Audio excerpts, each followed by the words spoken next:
정봉주의 정치쇼 시작합니다. 자, 70억분의 1의 사내 마성의 중독성, 대체 불가인지 이런 거 오늘은 생략입니다. 왜냐? 즐거운 금요일 TGI Friday. Thank God it's Friday.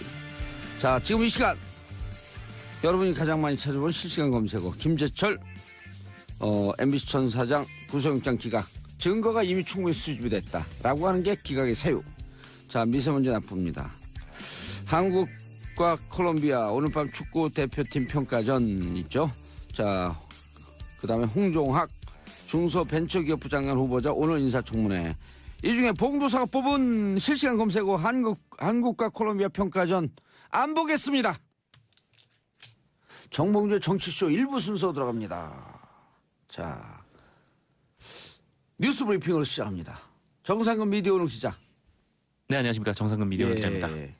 다른 데서도 잘했는데 여기 뉴스 브리핑 오니까 더 잘해요. 아, 제가요? 예. 아, 제 다른 방송 안 들으시잖아요.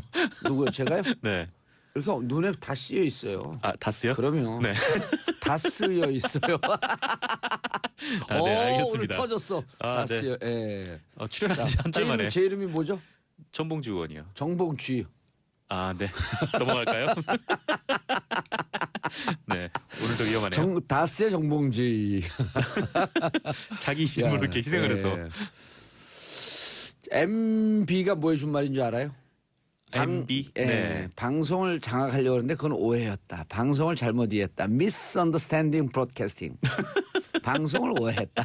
네. 이거 좀 억지로 끼워맞춘 게 아닌가요? 이거 너무 긴데. 아니 MB 이거죠. 오늘 축구하니까 미드필더 백. 아, 미드필더 백. 네. 이 자, 히딩크도 모르는 1831님. 봉도사님도 저와 같은 생각이시군요. 우리나라 요즘 축구하는 거 보면 스트레스가 더 쌓여서 저도 은폐했습니다. 자, 대한민국 축구 살기 위해서요. 축구협회 임원들 다 사표 내야 됩니다. 물러나세요. 촛불 듭시다. 네. 자, 첫 번째 뉴스. 네, 그 문재인 대통령이 신남방 정책 구상을 발표했습니다. 남방. 네, 남방이죠. 남쪽. 남쪽. 네. 그 독일에 누구죠? 변호사 생각했네. 70년대 동방 정책을 취해서 네네. 동서독 통일의 주춧돌을 놓았던 총리. 슈미트 총리였나요? 저도 이름이 좀 긴가민가하네요. 빌리 그란트. 아, 빌리 그란트. 예. 빌리 그란트. 이런 걸 다 기억하고 있으면 머리가 아파. 좀. 아, 네. 네.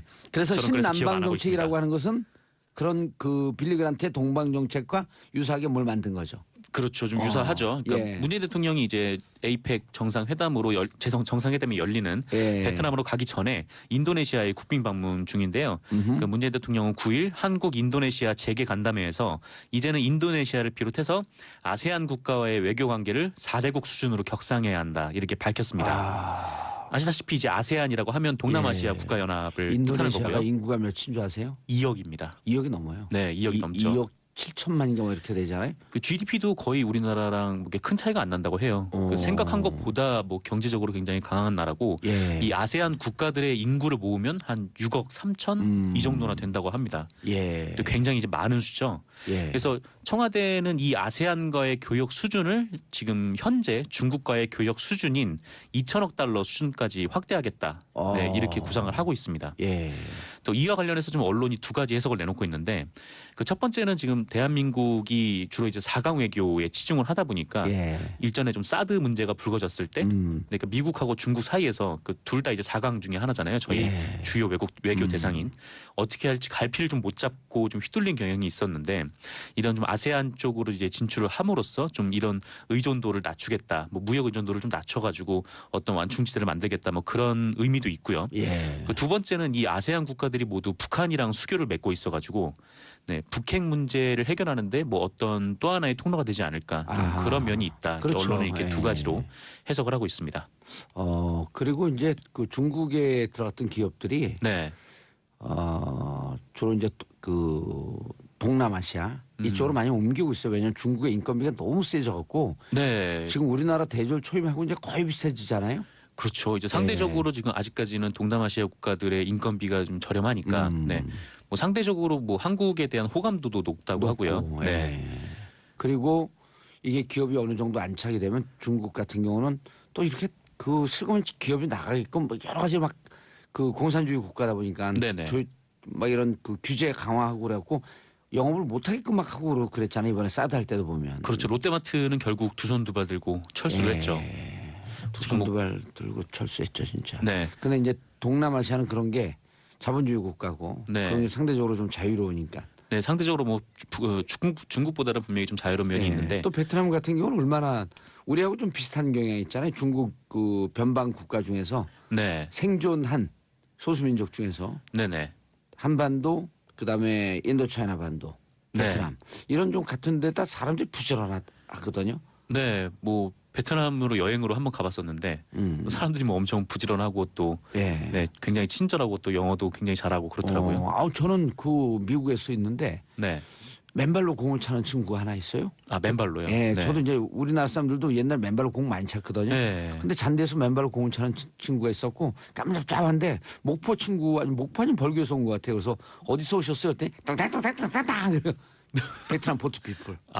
베트남에서 오신 똑같아요. 분이군요. 네, 우리나라 사람. 네, 뭐 거의 북하노이 쪽은 사실 저희 우리나라 사람들하고 이렇게 큰 차이가 안 날 정도로 네, 비슷하다고 하더라고요. 이 신남방 정책의 중요한 축이 베트남, 인도네시아 이런 데가 됐으면 좋겠네요.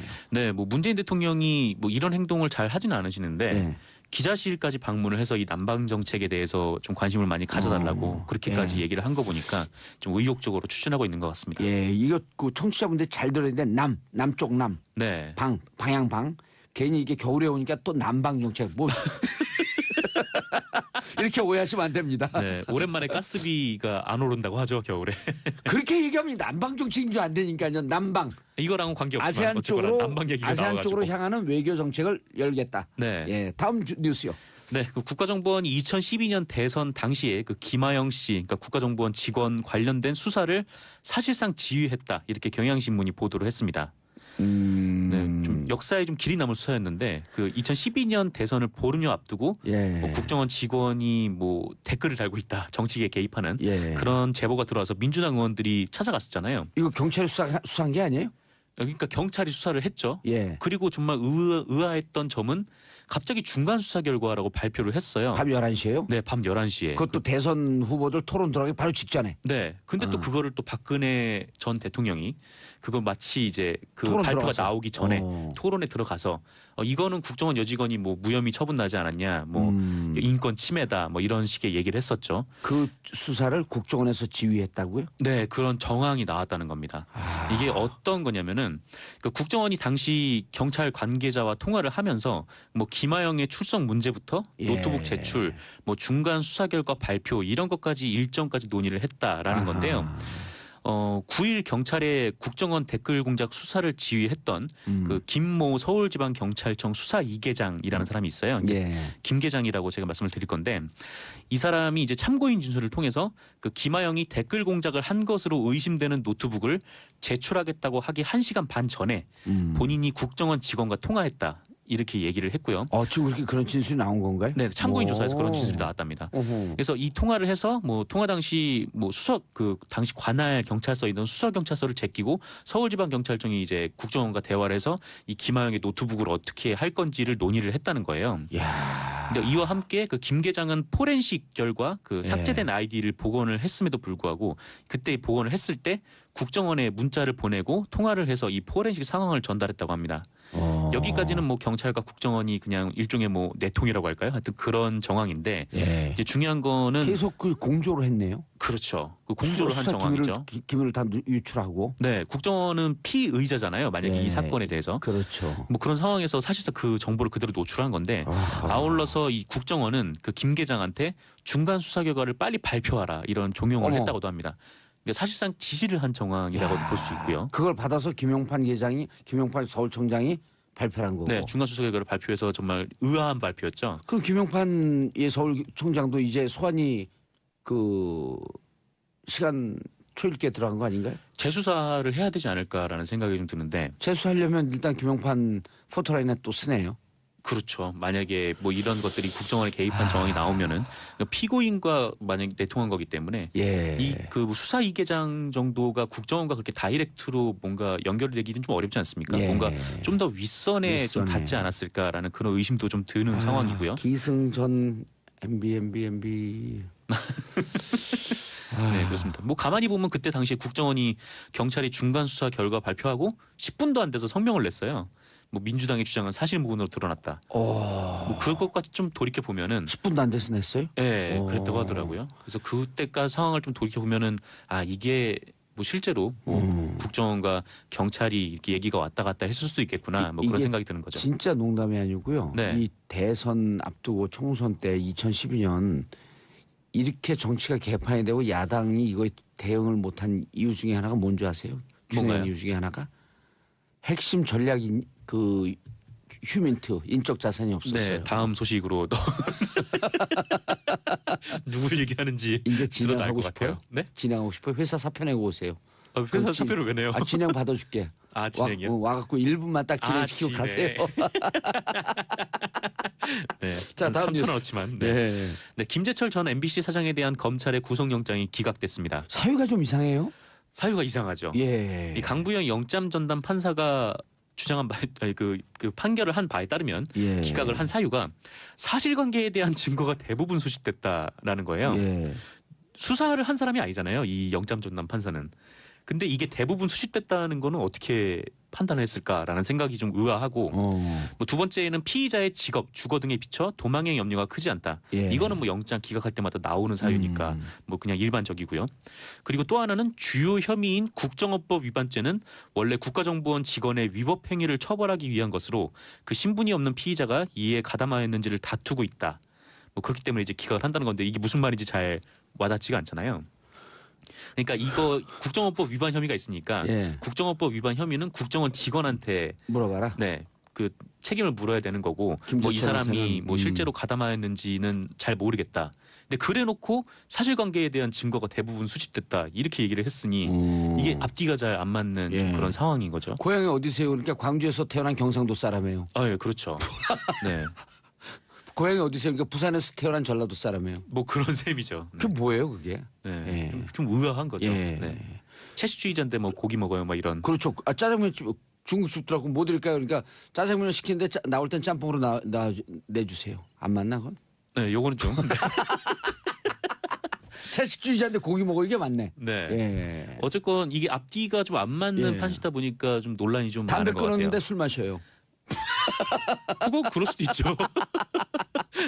네. 자, 어쨌든 앞뒤가 안 맞아요. 네, 앞뒤가 안 맞죠. 강부영 판사는 고대 나왔어요? 네, 고대 나와서 예. 이 강부현 판사가 올해 2월에 영장 전담 판사로 판사로 왔어요? 부임을 했어요. 예. 부임을 하고 그 박근혜 전 대통령 그리고 이재용 삼성전자 부회장에 대해서 구속영장을 받았어요. 발부했어요. 예, 1차는 기각하지 않아. 기각할 때는 아니었었나 이분이? 네, 발부를 한 걸로 예. 저는 알고 있고. 근데 다만 이제 정유라 그리고 추명호 국정원 1국장 예. 네, 추명호에 대해서는 1차 구속영장이 제출됐을 때 그때 기각했죠. 기각을 한 판사기도 합니다. 강부영 판사는 고대를 나왔고 서양이 박지만 씨 부인 서양이 씨하고 아주 절친이라 그러죠. 네, 그 부분은 제가 잘 모르겠어요. 주진우 기자의 주장입니다. 주진우. 예, 그리고 강부영 씨 부인도 법조인인데 판사인가 검사로 알고 있는데 또 서양인 씨하고 절친이라고. 그래서 박근혜 마담마리시네요. 대통령, 아니, 그 고대 이제 동기들이니까. 고대 동기들이라서. 그러니까 이제 주진우 기자가 네. 그때 박근혜 영장할 때 우려하는 글을 그 SNS상에 올린 게 기억이 나요. 예, 그 기준 주진우 제가 들어본 주장입니다. 것 같아요. 예, 저하고 무관합니다. 네. 자, 김성경님, 정상근 기자님 살 빠지시면 잘생긴 페이스 신드 흐흐. 근데 조건이 네, 틀렸습니다. 감사합니다. 살 빠지시면 절대 안 빠집니다. 네. 저도 자, 그렇게 생각합니다. 인사하시고요. 네, 감사합니다. 예, 저는 잠시 뒤 여의도 UFC로 돌아오겠습니다. 채널 공제 정치쇼 2부 들어가겠습니다. 여의도 UFC 얼티밋 파이팅 컨퍼런스 끝장 토론. 막 만들어요 그냥. 자, 오늘 함께 하실 분 백혜련 더불어민주당 의원님 자리하셨습니다. 네, 안녕하세요. 예, UFC 처음 오셨죠? 네. 예, 신고식 한번 하셔야 되는데 독하게. 자, 최명길 국민의당 의원님 자리하셨습니다. 네, 안녕하세요. 예, 세 번째인가요 UFC? 네, 몇 번째? 진수희 바른정당 최고위원, 전 장관, 전 국회의원. 됐어요. 아니, 자기 경력을 소개하는데 왜 됐다 아니요, 그래요? 예, 바른정당의 진수희고요. 예. 장관항 시간대가 너무 까마득하게 느껴져서 다 잊어버리고 있는데 자꾸 저를 상기를 시키네. 그래요? 네. 굉장히 오래전 너무 일이- 오래줘서 감동 줘서 또 울먹했어요? 아니요. 예, 요새 이제 바른정당 일에 너무 매몰되다 보니까 예. 제가 전에 그런 일을 했었나 막 이런 것도 까마득하게 옛날에 잘 느껴지고 나갔다는 기억이 없어요. 잘 나가셨어요. 지금도 잘 나가실 수 있어. 문 열고 나가시면 돼요. 지금 너무 바닥을 헤매고 있어가지고. 예. 예. 자, 하루아침에 비교섭 단체가 된 바른정당. 진수 의원님은 결국 눈물을 흘리셨다. 아니, 눈물까지는 안 흘리고요. 그냥 예. 뭐 이렇게 발언을 하다 보니까 나도 모르게 이제 나가신 분들 얼굴이 싹 스쳐 지나가면서 좀 울컥했습니다. 그 나가신 분들이 과거 제가 한나라당, 새누리당을 할 때 예. 그나마 친하게 좀, 지냈던. 예, 친하고 가깝게 같은 생각을 공유하면서 예. 좀 개혁 의지도 같이 다지고 했던 분들인데 그렇게 나가는 걸 보면서 제가 이해하려고 굉장히 애는 썼어요. 근데 잘 예. 이해가 안 되고 동의할 수는 더더욱 없었고요. 뭐 그런 아, 예. 생각이 나서 좀 울먹했었습니다. 예. 예. 아니, 최명길 국민의당 의원님 소개했는데 왜 자꾸 소개하라 그러지? 소개했죠? 안 했나요? 했습니다. 예, 했는데. 다시 한번 하세요. 최명길이라는 예. 말 안 했나요? 아, 최명길 혹시 다른 분을 생각하고 소개했는데 왜 그러지? 밖에 있는 PD를 다 자를까요? 아니, 근데 제가 어제 다른 자리에서 황영철 의원을 만났어요. 네. 황영철 의원. 예. 안 나가실 것 같더니. 지금 그래서 이제 바른정당 어떻게 되는 겁니까? 아니 그래서 황영철 의원 같은 경우도 내가 이해하고 노력을 해봐도 잘 이해가 안 되고 예. 그렇습니다. 예. 왜 네. 그런 거예요, 근데? 왜? 두 번씩이나 나갔잖아요, 바른정당에서 이제. 근데 제가 이번 사태를 겪으면서 느낀 예. 게 이 정치인들은 그러니까 정치인들 말 속에만 국민이 있고요. 예. 실제 행동이나 의사결정 과정에는 국민이 빠져 있는 것 같았어요. 그래서 지금 뭐 보수 통합을 많은 대부분의 보수층이 원한다 이렇게 이야기는 하지만 그 극보수 일부층에서 그런 뭉쳐라 뭐 합해라 이런 이야기를 하는 것 같고요. 저는 그것만 대다수 들리는 거죠? 그것만 들린다기보다 그것만 들으려고 하는 것 같은. 그래서 결국은 자신의 이 정치적인 이해관계, 계산 이런 것 때문에 그런 선택을 한 거고 단지 그게 좀 명분이 딸린다 싶으니까 그거 포장을 예. 뭐 보수 통합이다, 보수층 지지자들이 원한다 이런 걸로 그냥 포장을 그렇게 하고 있는 것인 것 같아요. 남경필 지사는 예. 11월 13일 전당대회 연기하고 네. 양당이 통합 전당대회 하자라고 제안을 했잖아요, 대안을. 네, 네. 근데 그걸 누가 안 받은 거예요? 유시민, 죄송합니다. 아니에요. 유승민. 아니고요. 바깥에 있는 유시민 전 장관은 도저히 받을 수가 없을 거고요. 이 안에 있는 개그 날리신 거죠? 유승민 의원도 아니 예. 생각을 해보세요. 그 통합전대 얘기 나오자마자 그 저쪽 파트너인 홍준표 대표가 이런 지하에 단칼에 노. 말도 안 된다 이렇게 얘기를 했어요. 그런데 왜 그 얘기를 자꾸 이쪽에다 대고 하는지 통합전대를 굳이 전대 연기할 명분으로 유승민 의원한테 관철을 시키려고 하면 예. 저쪽에 홍준표 대표한테 통합전대 하겠다라는 그런 양해를 받아오고 그걸 우리 쪽에다 이야기를 해야지 그쪽에서 거절하는데 우리 쪽에서 자꾸 들이대듯이 난 이게 너무 자존심도 상하고 굴욕적인 일을 왜 내가 평소에 굉장히 아끼고 사랑하는 우리 남지사가 그런 주장을 하는지 그것도 그리고 제가 이해가 잘 안 됐어요. 웬만한 사람에게 모욕감을 주는 거 참을 수 있지만 장관 출신인데 진수 의원님. 아니요, 뭐 저. 그만 입 다물겠습니다. 아니 그 바른정당 옆에 있던 국민의당은 왜 같이 흔들려요? 저는 뭐 안에 있는데 별반 흔들린다고 느끼질 않는데. 유성엽 의원과 안철수 대표는 왜 싸워요, 근데? 글쎄요. 이게 저는 바른정당- 유성엽 의원은 제 뭐 대학교를 같이 다녔고 예. 본회의장에 바로 뒷자리여가지고 자주 대화를 하는데 왜 그러느냐고는 안 물어봤네요. 예. 그러고 보니까. 아실 거 아니에요. 예, 압니다. 뭐 예. 어떤 생각을 갖고 있는지. 바른정당하고 통합을 하려고 했던 그 흐름을 갖고 있었던 의원들이 있었잖아요. 물론이죠. 예. 지금도 있고요. 예, 지금도. 네. 어떻게 됩니까, 그럼 국민의당은? 글쎄 이게 이제 여러 가지 뭐 말들이 오고 정말 가잖아요. 국민의당 헷갈려요. 예. 어떻게 예. 하실지. 근데 아마 다수는 이 외연을 확장을 하고 그 사실 뭐 김대중 정신을 그대로 하는 거거든요. 예. 당시에 91년에 신민당하고 민주당 통합을 할 때 그 67명 정당과 7명 정당이 통합을 하면서도 그렇게 예우를 하고 그 가치를 사고 상징을 사고 해서 이 외연을 확장해 간 거거든요. 김대중 대통령의 그 정치가. 그런 걸 그 중시하고 그런 걸 받드는 그 사람들이라면은 외연을 확장하고 조금 더 동서화합하고 가치를 사고 상징을 사겠다는 그런 정치적인 모색에 그 거부감을 보일 이유는 없다고 보고요. 그런데 그렇게 거부감을 보이는 꽤 분들이 있어요. 꽤 예. 더 많지 않나요? 다수 아닌가요? 아이, 그건 그러진 않아요? 예, 잘못 예. 본 것 같습니다. 예. 그러니까 소개를 해 주셔야 돼요. 그 흐름이 다수인지 아니면 바른정당과 외연을 확장하고 그 새로운 정치적 모색을 해야 된다는 사람이 분명히 다수입니다. 다수. 예. 근데 요 꽤 많은 지점에서 차이로 다수입니다. 예, 저 네. 바른정당의 진수입니다. 아주 방송에 특화되셨어요.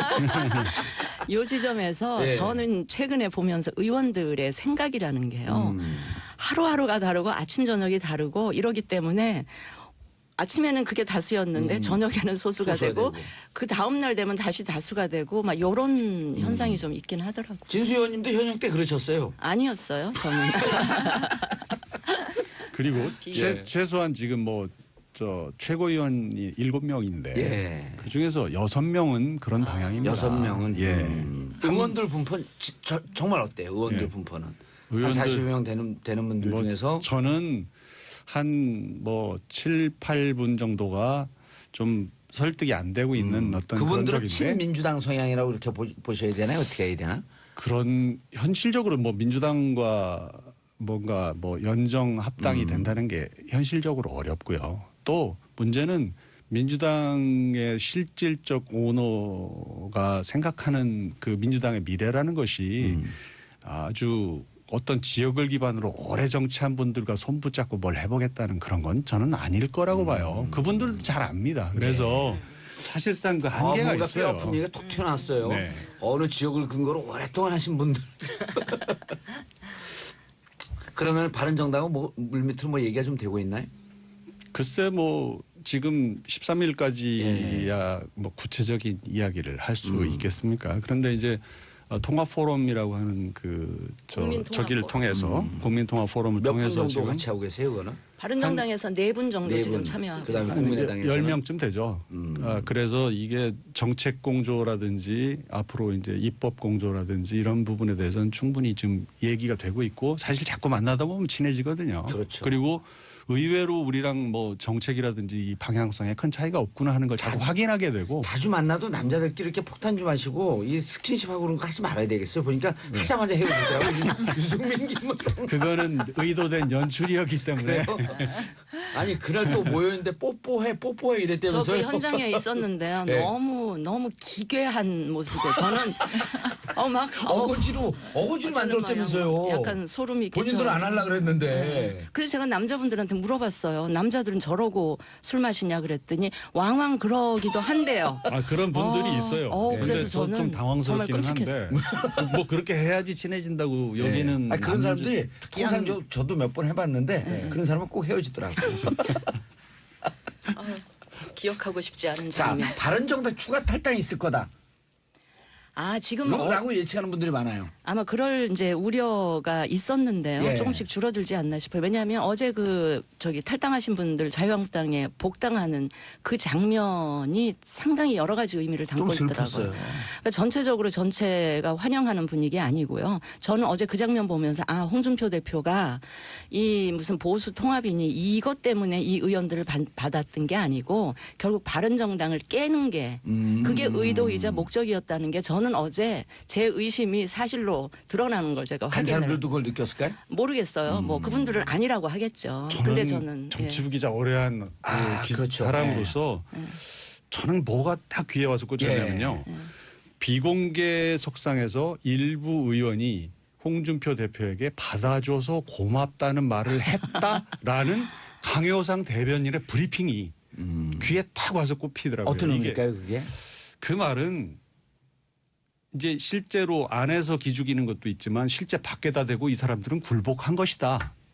라고 하는 두 분이 브리핑을 한 거거든요. 그러니까 그거는 가신 분들이 굴욕스러운 거죠. 홍준표 대표의 그 자유한국당 사당화에 저는 도우미 역할을 자임하는 하러 들어간 것밖에 안 된다. 근데 아무리 왜 나왔다 286일 광야를 헤매다 왜 가면서 그걸 하냐 이거예요. 아, 제 그러니까요. 질문은. 네, 그러니까. 그분들에게 한마디 하실래요? 영상 편지. 아니 저는 제가 공개석상에서 도저히 이해 안 되고 예. 동의도 못 하지만 그냥 선택은 존중하겠다. 더 이상 뭐 이렇게 비난하거나 이러지는 않겠다. 왜냐하면 그 사람들 탓만 하고 있기에는 지금 바른정당 남아 있는 분들이 해야 될 일이 너무나도 벅차고 많아서 저는 거기에 에너지를 좀 쏟자 이렇게 야, 우리 다짐을 댓글에 하고 진수 있습니다. 의원님 화이팅 들어왔네. 6881님.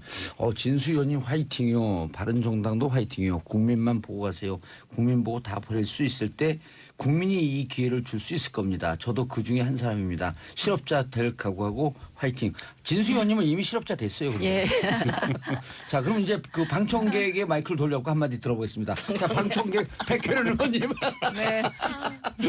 아니 근데 민주당에서 이게 궁금해요. 진짜 저는 이제 제가 잘못된 정보를 갖고 있는 거로 판단이 되는데 국민의당에서 민주당하고 함께하는 호남 출신 의원들이 좀 다수일 것이다 봤는데 오늘 보니까 이제 소수라 그러시는데 그분들하고 이렇게 접촉하고 있는 의원들이 안 계신가요?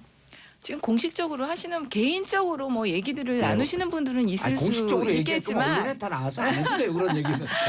하겠지만 지금 전반적인 분위기는 지금 그럴 때는 아니다. 이게 전반적인 분위기라고 아니 보여요. 오고 싶어하는 의원들도 있을 거 아니에요.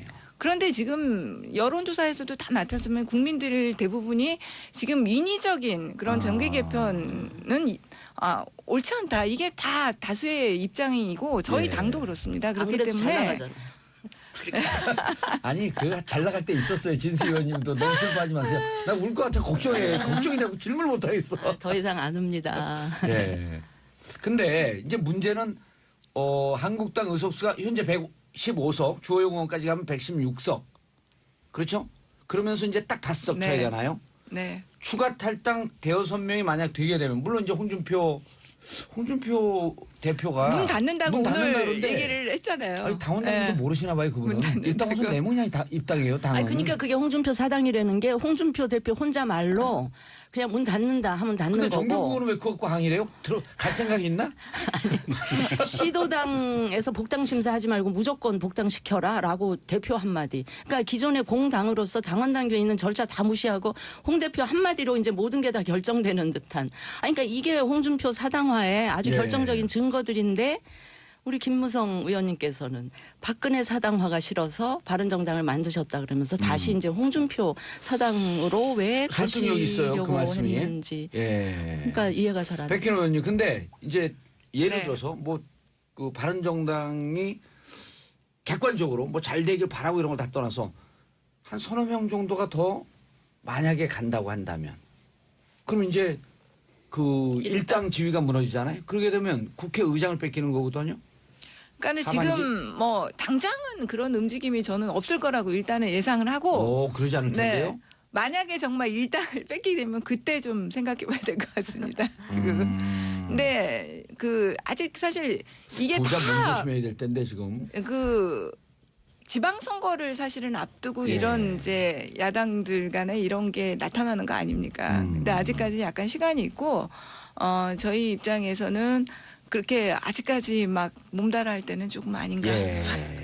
아니지 않나. 진수 의원님, 어제 제가 황희철 의원한테 그 얘기를 했거든요. 네. 기초의원 광역은 몇 석 더 얻을 수 있다. 네. 기초단체는 몇 석 더 얻을 수 있지만 광역은 참패할 것이다. 그 자유한국당이. 네. 만약 그렇게 예측하는 사람들이 있는데 그런 결과가 나오면 어떻게 하시겠어요?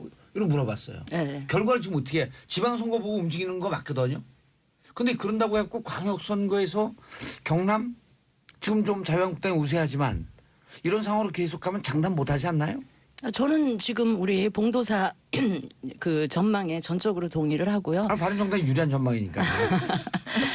지방선거 해봤던들 저는 뭐 영남 쪽에 그냥 단체장, 광역, 뭐 기초 조금 건지는 그러니까 지방선거를 딱 치르면 이제 자유한국당은 그야말로 영남 뭐 옛날 자민련 뭐 예. 이렇게 될 텐데 저는 그런 선택을 왜 하는지 그래서 더 동의할 수가 없고요. 예를 들어 오히려 대구, 경북, 울산 쪽으로만 딱 묶여 있으면 네. 그럼 이제 그 참패한 거거든요. 그러니까요. 그러니까 수도권은 오히려 저희 바른정당이 정말 똘똘 뭉쳐서 선명한 개혁 의지를 갖고 가다 보면 비례 쪽 광역이나 이런 데 건질 수 있다고 생각을 하고요. 수도권 민심이라는 게 자유한국당 타이틀 걸고 나간다고 저는 표 줄 것 같지 않아요. 제가 지역구 송파 아닙니까? 예. 근데 송파가 사실 자유한국당, 강남 송파가 자유한국당이 강한 강세 지역이잖아요. 예. 근데 제가 피부로 느낍니다. 뭐 남의 당 얘기해서 좀 미안하긴 한데 자유한국당의 현재 모습에 대해서 그런 전통적으로 자유한국당을 지지하던 강남 송파 사람들도 별로라고 생각합니다. 그러니까 지금 여론조사 보게 되면 이번에 합당을 반대한다, 복귀를 반대한다가 61%가 나왔어요. 찬성이 한 20% 좀 넘게 나오고 리얼미터 조사가. 근데 그분들은 그 수치는 안 보고요. 찬성하는 보수층 쪽에서 어떤 생각을 갖고 있나. 그런데 아시다시피 지난 대선을 기점으로 보수층이라는 그 뭐라 그럴까 그 보수층이라고 이야기하는 층이 굉장히 엷어졌어요. 일단 그렇기 때문에 그분들을 대상으로 정치적인 선택을 하는 거는 제가 보기에는 정말 근시안적이고 길게 못 내다보는 그런 선택이 조금 아닌가. 다른 얘기인데요. 저는 정치 일정표가 어떻게 돼요 앞으로 그러면? 어떤 게요? 그 바른정당하고 지금 논의되고 있는 국민의당하고. 이제 지금 얘기하면은 뭐 부작용이 있기 때문에 우리 당은 이제 21일 날 전체 의원들이 모여서 한번 끝장 토론 한번 해보자라고 저기는 해놓은 그 상황이고 바른정당은 13일 날 전당대회를 하죠. 전당대회를 한 다음에 우리는 어차피 엊그제인가 의총을 통해서 중도 보수 대통합 이걸 천명을 했기 때문에 국당 쪽하고 국민의당 쪽하고 또 국당이랑 통합 안 돼요. 국당이 뭐예요? 아니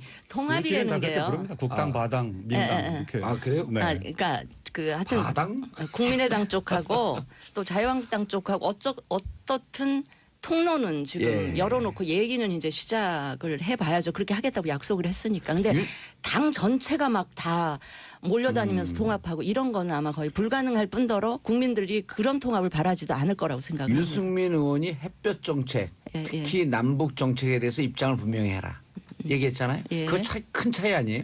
그 접점이 있을까? 큰 차이이기도 하지만 그게 벌써 20년 전 그 DJ의 햇볕 정책은 20년 전 그 얘기는 얘기고요. 국민의당 쪽에서 얘기를 해야 돼요. 사실은 두 분이 아주 유승민 의원이 우호적이에요. 바로 제 뒷자리고 그래서 가끔 뭐 얘기도만 안 하는 사이인데 뭐 제가 정치부장 할 때 국회의원이어서 황종원도 뒷좌석, 유승민도 유성엽 의원이 유성엽 의원이 그 제 뒷좌석. 바로 뒤에가 국회 본회의장은 최명길 의원을 중심으로 이렇게 움직이네요 보니까. 아니죠. 뭐 제가 볼 때 그렇다는 겁니다. 그런데 그게 뭐라고 그럴까? 아까 말씀하신 대로 햇볕 정책이라고 하는 것이 사실 98년부터 2002년 동안 정말 김대중 대통령 정부 시기에 그 펼쳐졌던 그 햇볕 정책을 두고 지금 얘기하는 건 아니지 않습니까? 그리고 국민의당이 지금 뭐 추구하고 있는 어떤 그런 정신 그 안보라든지 남북 대화의 어떤 정신이라는 거는 이미 스스로 햇볕 정책 3.0이라는 얘기를 하는 겁니다. 쉽게 얘기하면 햇볕 정책 1.0 시대는 지나갔고 3.0 시대를 지금 이미 얘기하고 있기 때문에 어떻게 보면 뭔가를 향해서 화를 쐈다면은 잘못된 관역에 화를 쏘신 거예요. 유승민 의원이. 근데 아마 스스로는 그게 내부를 향해서 한 말일 거라고 저희들은 이해를 하고 있습니다. 그래서 스스로 자기 유승민 대표의 입으로 자기가 당대표가 된 이후에 이 부분에 대해서 그건 내 뜻하고는 좀 달리 전달됐다라고 하는 의사표명이 한번 있지 않을까 그렇게 기대를 합니다. 근데 햇볕 정책이요. 무슨 종교도 아니고 교조주의적으로 그렇게 갈 거는 아니다. 그거를 더 발전된 방향으로 그 정신만 살려서 이렇게 할 수도 있는 거고 그건 얼마든지 토론의 여지가 있다 생각합니다. 아주 그 경험이 많으신 분들이 사실 그런 햇볕 정책 관련 과거의 햇볕 정책이라고 그랬거든요, 분명히.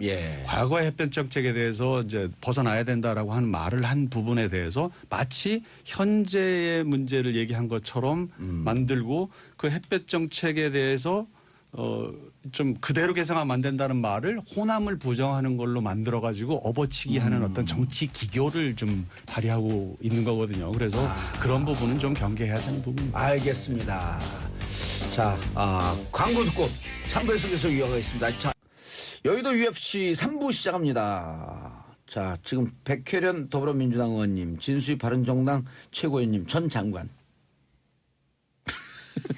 최명길 국민의당 의원이 함께하고 있습니다. 자, 그런데 제1야당인 자유한국당 의원이 없다? 자주 없습니다. 이 자리에는. 저희 작가님들이 섭외 전화하느라고 무척 전화 많이 돌렸는데 자유한국당 의원님들 섭외가 좀 어려워요. 할 말 나오면 말씀도 잘 하게 기회도 많이 드리는데 바빠서 좀 못 나오신다고. 그래서 다음 주에는 꼭 한번 모시겠습니다. 정용기 의원님이 오면 제일 좋아요. 왜 그런 줄 아세요? 정용 귀염이에요. 예, 말씀 네. 논리도 있으시고 그럼요. 괜찮아요. 그거 아주 유연해요. 네. 자유한국당 의원 맞나 싶어요. 예. 그죠? 바른정당 의원이었으면 좋았을 제 텐데. 고등학교 후배입니다. 아 그래요? 네, 대전. 좋은 고등학교 나왔습니다. 아니 근데 자유한국당 의원 맞습니다. 저 여러 번 해봤는데 아 그래요? 네. 유연하죠. 유연한데 네. 끝까지 자기 주장 다 하죠. 목소리 톤은 유연하시죠. 예. 네, 내용은 꼭 그렇지 경찰대 않습니다. 1기 출신이에요. 경찰대 학생회장 출신. 그러면 자 그래서 아까 하시던 말씀 국민의당 그렇던 걸요. 아까 말씀 다 끝났어요? 했습니다. 예. 자 그럼 정치 프로세스만 좀 일정표가 13일 그다음에 네. 21일 끝장 토론 그 이유는 어떻게 되나요 그럼? 그 이후 그 미리 말하면은 좀 부작용이 있을 수가 내용은 있어요. 말고 네. 일정만 요 정도 이렇게 갈 것이다라고 하는 일정만이라도 대충. 그게 이제 연대든 통합이든 뭐 그 해법은 제시가 될 것이고 그거를 아무래도 그 정기국회 끝나기 전 예. 뭐 늦어도 12월 말까지는 정리가 돼야 되겠죠. 예. 정계 개편의 트리거가 될 거냐 안 될 거냐 이거예요. 그러니까 저희 게. 바른정당 말씀을 드리면 바른정당에서는 그 남아있는 분들 사이에 이제 1차적으로 합의가 이루어진 게 그 중도 보수 대통합을 위해서 11월 13일 전대를 중도, 통해서 예. 뽑힌 새 지도부가 노력하고 다음 달 중순까지 약 한 달 동안 예. 한번 가시적인 성과를 내도록 노력한다 이거였거든요. 그래서 그때까지는 이제 추가 탈당은 좀 없을 걸로. 근데 이제 그 가시적인 성과라는 게 예. 중도 보수 개혁 대통합이 무슨 통합이라는 게 완료를 한 달 만에 할 수 있는 거는 예. 결코 아니고요. 뭔가 이제 의미 있는 논의의 진행 이런 거 정도를 좀 해볼 수 있지 않을까. 21일 지나면 어쨌든 국민의당과 바른정당이 급격하게 논의의 횟수 강도 이런 걸 좀 늘릴 수 논의가 있겠다. 시작은 시작된다. 예. 그리고 근데 진행이 어떻게 될지는 이제 어떻게 될지 정말 모르지만 봐야죠. 예. 정계 개편의 기폭제가 될 수도 있겠다. 다음 주 13일이 지나고 나면은 13일 날 유승민 대표가 명실공히 대표가 되면은 뭔가 책임을 가지고 말할 수 있고 예. 행동할 수 있게 되잖아요. 그러면은 상당한 정도로 그 논의가 있을 수 있다고 저는 예상하고 근데 있어요. 저희 입장에서는 중도 보수 대통합을 이야기를 했기 때문에 너무 한쪽으로 중도 보수 대통합 구 누가 아니 중도 개혁 보수 예. 뭐 이러니까 어느 한쪽으로만 경도된 대화를 한다면 내부에서 또 이렇게 약간 튕길져 나갈 그런 경우도 생길 수가 있기 때문에 예. 좀 균형을 가지고 대화의 물꼬를 터 봐야 되지 않을까 제 개인적인 지금 생각입니다. 의원님이 굉장히 네. 어려운 예. 설명을 하고 계신 걸 잘 이해합니다. 무슨 이유로 뭔가 확신과 자신에 차지하는 얘기를 계속 하시는데 잘 이해가 안 되는데요. 설득력이 내부도 부족했습니다. 단속하고 예, 뭐 알겠습니다. 외부와도 결합해야 추가 되고. 탈당 없길 바라겠습니다. 예, 감사합니다. 그래야죠. 네. 왜냐면 응원해 추가 주세요. 탈당하면 진수 의원님 또 울 것 같아 가슴이 아파요. 네. 지금 울 것 같아 또. 저 울지 않게 해주세요. 알겠습니다. 플리즈. 예. 자 백혜련 의원님 검찰 출신이시죠. 네. 김관진 전 장관 실장 얘기가 폭탄이에요. 뭐 사실은 근데 거의 예견됐던 거죠. 지금 변호사시죠. 네, 변호사죠. 변호사라면 김관진 피의자가 들어갈 때 그렇게 그 제안하나 다 얘기해라. 이제 본인의 마음가짐에 일단은 달려 있겠죠. 얼만큼 안고 가겠냐. 그거에 마음가짐에 달려 있는데 그 동안에 지금 그 수사 이 사건만이 아니라요. 지금 이 국정농단 사건과 관련해서 수사됐던 상황에서 사람들 태도를 보면요. 이재만 하고 안보국 예. 같은 경우도 들어가자마자. 체포되지 바로 들어가서 예. 사실은 불었잖아요. 그런 걸 보면 거의 예상할 수 있죠. 이게. 남재준 네. 원장도 또 다 불었고. 네, 그래서 지금 이 시스템으로 보면은 거의 들어가서 하루 이상을 못 버틴다. 지금 보면 바로 이미 들어갈 때 마음가짐 자체가 일단 자기가 먼저 살겠다. 예. 요게 먼저이지 않나 싶어요. 먼저 보호해야 될 가치, 권위 이런 게 이제 이미 없어져 버렸잖아요. 그러니까 자기가 우선 살아야 된다는 생각밖에 할 이런 수가 주장하는 없고. 분들도 네. 있어요. 근데 법조인 중에서 이미 검찰의 의도는 다 파악이 됐기 때문에 조사하는 과정에서 뭘 버티겠냐. 법정 투쟁으로 가는 준비를 하는 거다. 이런 주장을 하는데 전 그건 설득력이 좀 없는 것 같은데 어떻게 보세요? 그러니까 저는 그거는 진짜 법정 투쟁이라 가겠다는 생각이 아니라 이미 자기의 이익이 최우선인 된 상황으로 보는데 왜냐하면 사실은 그리고 변호사로서 봤을 때도요.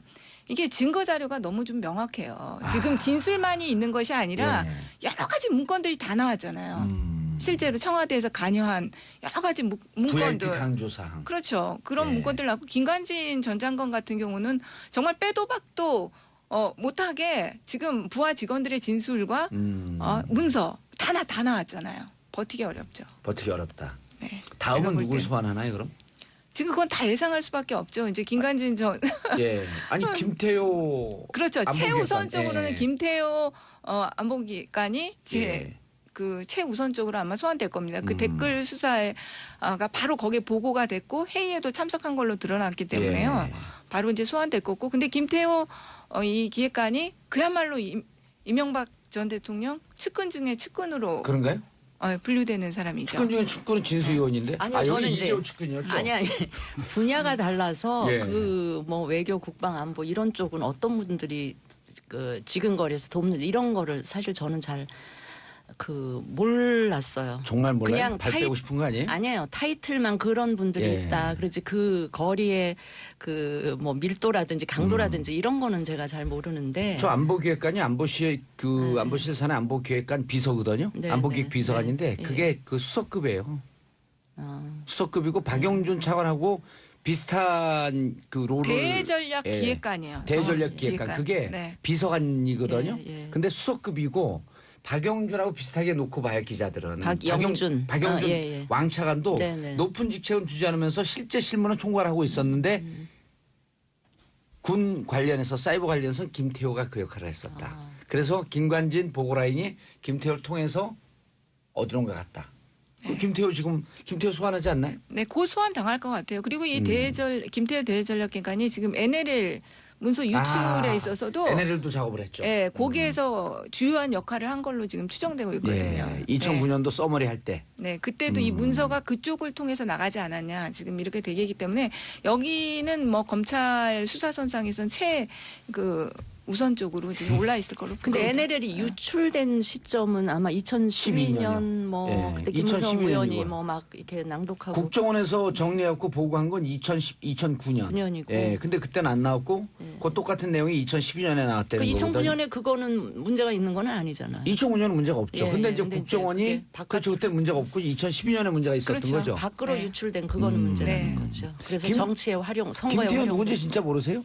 아니 알죠. 예. 그분과 그분 타이틀 그거는 아는데 그분 임태희 의원과 아, 베이징 갔을 때 네. 북한애들 만나고 정상회담 아, 얘기하자고 예, 하면서 예, 예. 돈 뭉치 줬다가 예. 돈 뭉치를 얼굴에 맞은. 이명박 대통령 서울시장 할 때부터 있었던 인물로 알고 있는데 맞죠? 김태효라는 네. 분이 네, 저는 제가- 원세훈은 그런 줄 알았는데 제가 김태효는 알기로는 그런데 모르겠네요.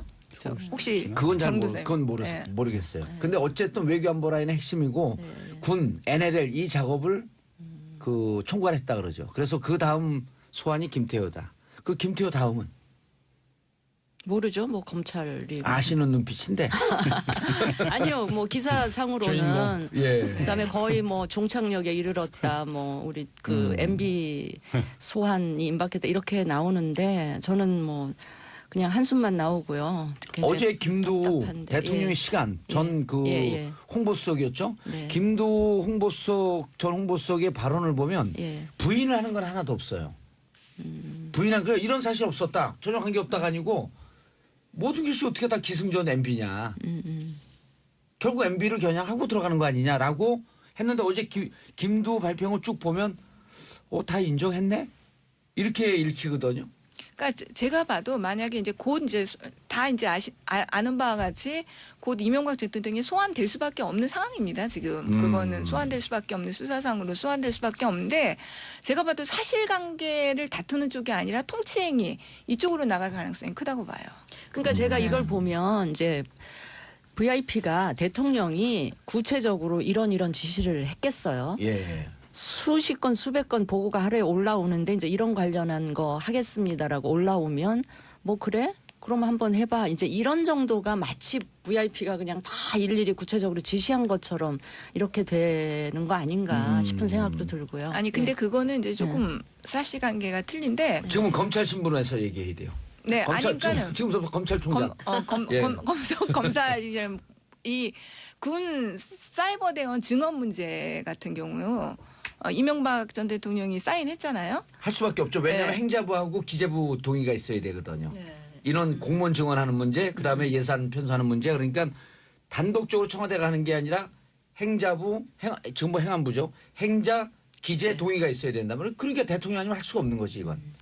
70명 증언하는 문제. 근데 이렇게 군 부대 증언 문제에서 한 번도 이명박 전 대통령이 언급을 직접적으로 한 적이 없었는데 사이버 대원 같은 경우는 증언 하라고 지시를 했다고 뭐 김관진 전 장관 진술에 나왔다고 제가 언론에서 예, 봤거든요. 언론. 그 이제 근데 언론이 대북, 사실이라고 네. 전제한다면 대북 작업하라고 그 지시를 했을 수도 있죠. 내가 북한 사람처럼 보여? 애초에 아니 근데 이제 아니 저도 그게 대상이었는데 제가 북한 사람처럼 보여? 그게 실행되는 과정에서 이제 그런 이제 왜곡된 짓을 한 사람들이 있지 않을까. 근데 이제 언론 보도가 지금 다 맞는지 모르겠어요. 그리고 네. 이제 그것도 좀 그 따져 물어야 되는데 검찰에서 지금 수사하는 내용들이 계속 흘러나오잖아요. 이게 엄밀히 따지면 우리가 옛날에 비판했던 피의사실 공표거든요. 그걸 어떻게 해야 돼요? 그건 이제 나중에 정말로 문제가 된다고 한다면 아니 예를 들어 특검 때처럼 네. 대변인을 둬서 정식으로 브리핑을 하든지 이건 문제 아니에요? 특검법에는 그게 가능하도록 돼 있죠. 아 근데 네. 일반 검찰에서 네. 어려운가요? 지금은 이제 그 차장 검사 예. 공보를 맡고 있는 차장 검사들이 다 브리핑은 전담하는 아 제도가 기자들한테 되겠죠. 얘기는 해주는 거죠? 네, 근데 일반이 그러니까 백브리핑에서 나오는 경우도 있고요. 네. 대놓고 그러면 피의사실 공표를 하는 거네. 백브리핑이 되는 것도 있고 그러니까 피의사실 아닌 공표가 것도 어떻게 있고. 그걸 검찰 입장에서 네. 설명을 좀 해주세요. 그래서 기술적으로는 예. 그 피의사실 공표라고 하는 법에 위반되지 않도록 예를 들어서 말은 하는데 주인공이 누군지를 밝히지 않은 상태에서 말을 그래서 한다든지 검찰 관계자에 따르면 네, 그런 식으로 내가 하죠. 얘기한 거 근데 어쨌든 공표네 그래도 근데 이 피의사실 공표라는 게 참 애매해요. 국민의 또 알 권리라는 부분이 분명히 네. 있거든요. 그러니까 그거와의 접점에서 법률적으로 좀 해결해야 될 부분들이 아니 저는 이제 있는 것 왜 같아요. 그러냐면 옛날에 야당 지금 이제 여당이 네. 야당 시절에 피의사실 공표하면서 여론을 통해 갖고 이미 마녀사냥 다 해버리고 그렇게 되면 여론 그렇게 몰려가는데 이게 검찰이 장난치는 거 아니냐라고 하면서 비판을 한 당사자들이거든요. 그럼 지금 여당이 됐어도 그런 부분에 대해서는 안 그러게 되면 검찰이 계속 장난치고 싶은 욕망이 생기잖아요.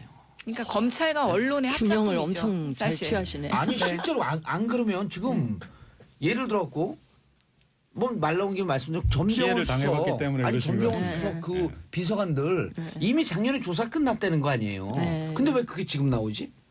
이 여러 가지 검찰이 장난칠 여지가 있기 때문에 피의사실 공표는 여당에서도 그건 얘기를 해야 돼요. 네, 그거는 저는 맞다고 봅니다. 네. 네. 근데 지금 이제 그것도 검찰도 그러니까 뭐 공식적으로 하는 게 아니라 우리가 빨대라고 하잖아요. 예. 네. 빨대권. 기자들도 계속 이제 어떤 막 이게 질문을 막 개인적인 인간관계에 호소하면서 이제 뭔가를 달라 막 이런 것들이 같이 아니 이 결부되면 얘기 나오니까 진짜 우리 그렇죠. 백혜령 검찰총장이 좀 헷갈리네. 아니 그런가 하면 검찰 예. 쪽에서는 뭐 좋게 보면 예. 외압을 차단하기 위한 하나의 수사 기법으로 언론에 먼저 흘려놓고 외압 못하게끔 예. 하는 걸로 이용한다고도 들었어요. 아니 근데 그렇게 하는데 지금 같은 경우는 네. 검찰이 자기 수사 방향으로 예를 들어 그 증거가 나오고 그다음에 그 오늘 구속영장 실질 심사하지 김관진 그리고 구속영장이 되면 그때부터 수사하면서 그 내용을 해주면 되는데 실질 심사에도 영향을 미치게 여론 다 잡아놨잖아요. 아니 저는 증거는 분명하다고 보는데 이렇게 해서 근데 자칫 잘못하게 무리하게 갈 수 있지 않겠냐. 피의사실 공표가 되게 어려운 게 예. 그게 검찰에서 정보를 다 줘서 나온 거다 그거를 입증을 못해요 지금. 아, 언론에서 그냥 기자들이 취재했을 수도 있고. 아니 지금은 다 기자 말이에요. 그게 검찰의 그게 아니고 기자들이 그냥 쓰는 거거든요. 그런데 기자가 네. 장문하는 거는 아니고 검찰 그러니까요. 관계자를 그렇죠. 소스로 네. 해서 그러니까 그게 이제 그거 쓰죠. 빨대라는 얘기죠. 근데 그게 검찰에서도 지금 그 논두렁 시계 같은 경우도 마찬가지고 예. 밝히기가 어려운 거죠. 누가 초읽기에 들어갔다. 한 계단만 더 올라가면 이제 정상이다. 아니 고지가 바로 저긴데. 검찰 입장에서 고지가 바로 저긴데. 아니 그래서 지금 네. 그 MB 네. 측근으로서 예. 입장이 안 나오고 있나요? 지금 글쎄, 108일 동안 저도 제가 네, 전화 한번 해보시죠. 전화 한번. 아니 저도 뵙지도 못하고 네. 뭐 얘기 들은 것도 없고 기사상으로만 그 듣는데 언제 과거에 발목 잡혀 있다 뭐 이런 얘기가 어제 그 MB가 하셨다는 얘기가 예. 이제 보도가 됐는데 어떻게 대응하려고 하는지 그 분위기는 제가 아직 읽지는 못하고 있어요. 예. 저희 바른정당 사정이 너무 급하다 보니까 제가 거기까지 신경을 쓰기가 그래서 그런데 한번 오늘 좀 돌아가서 분위기나 어떤지 봐야 되겠네요. 금태섭 의원이 아주 재밌는 지적을 했어요. 윤석열 중앙지검장이 수사하는 게 이게 맞냐. 그 얘기했죠. 네. 무슨 뜻이에요 그게? 그러니까는 저 어제 법사위에서 저도 사실은 조금 황당했는데 예. 좀 동의하기는 어려운 것 같아요. 그러니까 아 근데 지적은 의미가 있는 지적은 한 거 아니에요? 아닌가요? 글쎄요, 그거를 저는 이 구도로 봤거든요. 일종의 피해자, 피해자의 입장, 윤석열 지검장과 그 수사팀을 피해자라고 보고 어떻게 보면 지금 2013년의 피해자라고 네, 보고. 보고 그 다음에 그 변창훈 검사와 국정원에서 일했던 검사들은 가해자의 입장에서 이렇게 보면서 대치하는 구도 속에서 그런 얘기가 나온 거라고 보는데 저는 그 검찰 관계자가 누가 피해자는 국민이다 이런 말을 했다는데 진짜 그거에 공감합니다. 지금 사실 인사상의 어떤 불이익 그런 것 때문에 보복 수사가 될 수 있지 않냐 이런 우려인데 인사권자는 그런 검사들이 아니에요. 예. 다 어떻게 보면 검사들도 다 소모품이었던 거죠. 조홍천 의원도 비슷한 얘기를 했던데. 그러니까 두 사람 다요. 네. 저는 두 사람 다 같은 발언에 별로 검찰- 저는 솔직히 동조를 못 하겠어요. 네. 그 오늘 기사 나가는데 민주당 4분. 공감하는 분들도 꽤 많던데. 예. 네. 그리고 자, 네. MB 소환되는 부분에 대해서 국민의당 뭐 공식 입장은 없죠. 국민의당은 뭐 법대로 처리하라는 예. 겁니다. 박지원 의원이 이 얘기를 했어요. 네. 이게 그 과거 적폐 수사하는 게 무슨 정치 보복이냐 네. 하면서 아니, 물론 그건 맞는 말씀이죠. 예. 그러니까 정치 보복이라고 주장하는 자유한국당 주장에 대해서는 전혀 동의하지 않고요. 않고, 예. 단지 증거와 법의 절차에 따라서 그냥 사법 처리하면 그뿐인데 예. 뭘 적폐청산이라고 하는 구호를 가지고 몰아서 이렇게 하는 게 혹시 그것도 정치 기술을 쓰는 게 아니냐. 그리고 자신들이 하고 있는 여러 가지 다른 무리한 일들을 그걸로 입막음하려고 하는 정치 기교를 쓰는 거라. 그러지 마라. 법과 절차에 따라서 그냥 엄정하게 처리해라. 그런 알겠습니다. 입장입니다. 자, 오늘 주제 넘어갑니다. 홍종학 중소벤처기업부 장관 인사청문회. 국민의당 입장은 뭐죠? 오늘 뭐 너무나도 그만두는 게 당연하기 때문에 그냥 며칠 얘기를 안 했죠. 오늘 이제 인사청문회 시작하는 날이라 오늘 아침에 그 그냥 더 이상 시간 끌지 말고 본인이 빨리 청문회장까지 안 오는 게 좋겠다라고 안 대표가 직접 모두 발언해서 얘기를 했는데요. 예. 사실은요. 뭐 개인적으로는 좀 많은 분이지만 이분 2015년에 그 황교안 국무총리 후보자 인사청문위원이면서 자료 안 낸다고 그렇게 호통을 치고 또 이 자료 안 내는 거 뭐 이 보완하는 안 낼 수 없게 만드는 법도 발의하고 하셨어요. 그러고 나서 이제 본인이 지금 자료 안 내고 있는 안 내고 있고 이거 정말 그 요새 뭐 유행하고 있는 그 서양에서 유행하고 있는 뭐 파라다이스 페이퍼스라고 있잖아요. 왜 저 잘 사는 사람들 버뮤다에 그 조세 피난하는 게 아주 화제지 않냐. 그렇죠. 이게 뭐 우리나라도 200년 있다 그러죠. 한국판 파라다이스 페이퍼스 아닙니까? 이거 정말 이미 국민의 감정을 너무 심하게 건드려 놔서 스스로 좀 접어주는 게 좋다고 저는 생각하고 있고요. 그렇게 될 거라고 봅니다. 예, 진수. 나오지 마라.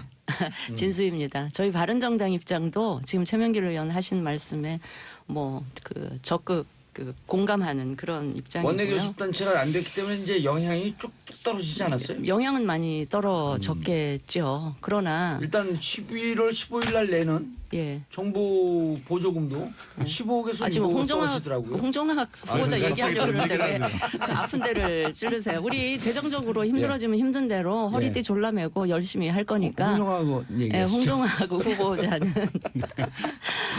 저 굉장히 실망했고요. 뭐 본인은 이제 청문회에서 소명하겠다고 했는데 청문회에서 소명하고 말고 할 것도 없이 너무나도 뻔한 팩트들이 많이 나와서 그냥 좀 접어줬으면 좋겠고요. 저는 이 청와대 민정 라인에서 이런 걸 모르지 않았을 텐데 알면서도 그대로 지명을 강행한 거는 좀 오만한 거 아니었나. 이 집권 세력의 도덕적 우월감 때문에 이런 오만한 인사를 알면서도 밀어붙이는 거는 이거는 좀 아니다. 진수 의원님 이거는 네. 어떻게 생각하세요? 예. 이른바 이제 데스노트라고 하는 예. 정의당에서는 청문회를 지켜보겠다 이랬거든요. 네.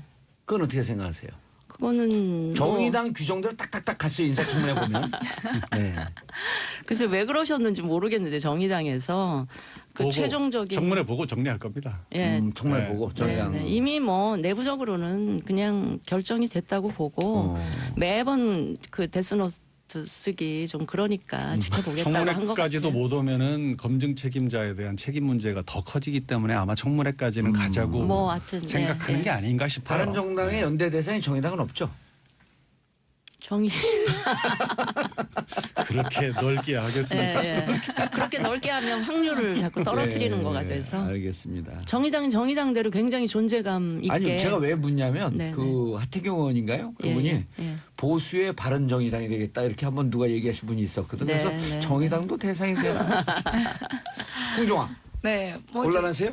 아니 뭐 곤란할 건 없습니다. 예. 그 일단 정의당의 데스노트에는 안 오른 것으로 저는 알고 있고, 예. 네 이게 다 탐문해서 확인해 본 결과. 근데 이거 딱 극단적으로 저는 진짜 이건희 회장한테 이재용이 이게 세금 문제잖아요. 예. 네, 16조 아니 14조인가요? 아니 4조 원 재산 받으면서 16억 원 세금 내고. 그렇죠. 그건 52억인가 58억 증여받을 때 네. 초창기에 그 95년도에 그때 떼고. 16억 내고 땡이거든요. 네, 16억 떼기고 홍정호 부장은 38억 중에서 11억 세금 냈어요. 불법적 요소는 네, 없다? 불법적 오히려 요소도 세금 더 없고 냈다?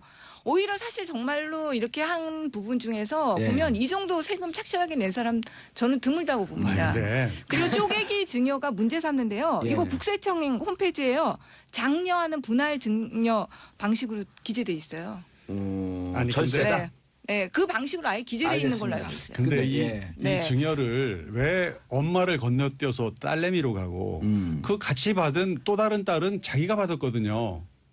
지금 제가 이거 이제 홍종학 후보자의 개인적인 사정을 알아서 좀 말씀드리는데 예. 사실 홍종학 후보자가 굉장히 늦게 결혼했어요. 부인도 좀 늦게 결혼하고. 그래서 근데 딱 이게 손녀가 느지막하게 태어난 겁니다. 이게 딱 하나. 양쪽 집안에서 굉장히 자, 느지막하게. 이런 비판이 네. 많아요. 그 불법은 아니다. 그러나 국민 정서에는 그렇죠. 정서는 다 반할 건드렸다. 수는 있는 부분은 예. 있다는 건 인정합니다. 아니 근데 네. 우리 백 의원님이 네. 이건희 이재용 그걸 예를 드셨는데 그분이 장관 하겠다고 나오지는 않잖아요. 그러니까 진수현이 오늘 한 방 했어. 이런 분이 장관 하겠다고 하는 건 문제가 있다 이런 겁니다. 네. 공직자로 하게 되면 네. 이 국민 정서를 건드려서 예. 오늘 어떻게 될 것 같습니까? 근데 뭐 청문회를 저희도 지켜보자는 입장이고요. 예. 지금 끝났어요. 홍정학 빨리 끝내세요. 네. 조금 저는 잦아든 걸로 보고 있습니다. 아, 지금. 잦아들었다. 네. 국민들 감정 그런 것 같지는 않은데. 자, 세 분 인사하시고요. 네. 네, 감사합니다. 감사합니다. 정봉재 정치쇼 4부 순서 들어가겠습니다. 아, 금요일 날 제가 제일 기다리는 시간이에요. 자, 정치 뉴스 빼고는 다 있는 시간. 그러나 알고 보면 다 정치라는 우산 속에 있더라. 그렇죠. 허허. 자, 하재근 문화평론가 자리하셨습니다. 예, 안녕하세요. 예, 음성은 원래 눌변 음성이에요. 예, 원래 눌변입니다. 그래요? 예, 말을 잘 오. 못합니다. 예. 변호사 눌 변호사. 근데 말씀을 잘하셔. 맞아요. 따박따박. 네. 연습했죠. 볼펜 물고. 그건 볼펜은 어렸을 때 잠깐 물어봤는데 연극 그 연습한다고. 아, 연극. 근데 카메라 앞에서 한 10년 떠들다 보니까 예. 말을 요즘에 약간 그러니까요. 정상인 비슷하게 하기 시작했습니다. 정상이. 지금 이게 엄청 나아진 겁니다. 그러니까 말을 과거에 잘 못했는데 또박또박하는 그러니까요. 스타일이잖아요. 노력형으로 하신 것 자꾸 같아요. 말을 시키니까 예. 저도 말을 못했어요. 아, 전혀 그래서- 믿을 수 없는. 그 영어 강사셨는데 어떻게? 아니 저도 말을 못했는데 3살 되니까 말을 시작하더라고요. 그 전에. 네, 알겠습니다. 네. 자, 강경윤 SBS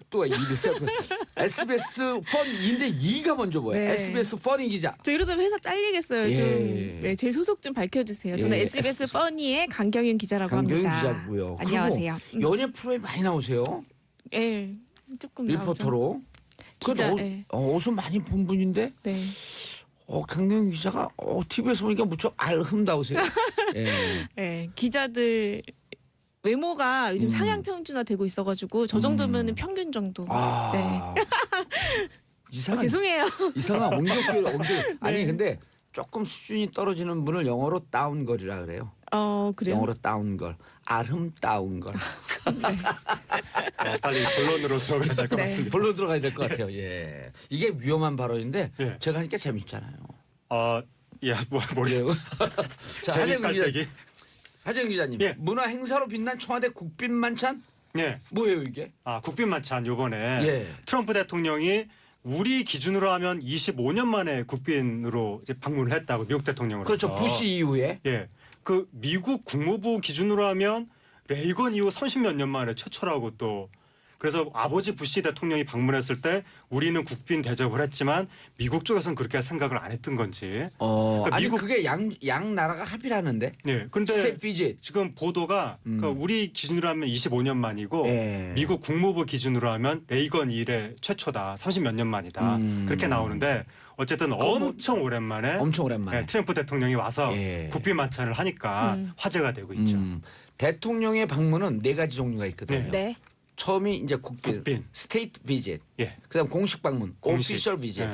그다음 이제 무슨 실무. 실무, 네. 워킹 비짓. 아. 그다음 마지막이 개인적 여러 사적. 프라이빗 비짓. 아. 이게 4개예요. 그래서 1년에 자 미국 대통령 네. 우리가 미국 갈 때 미국 대통령 임기 중에 딱 한 번만 국빈 방문을 허용을 해요.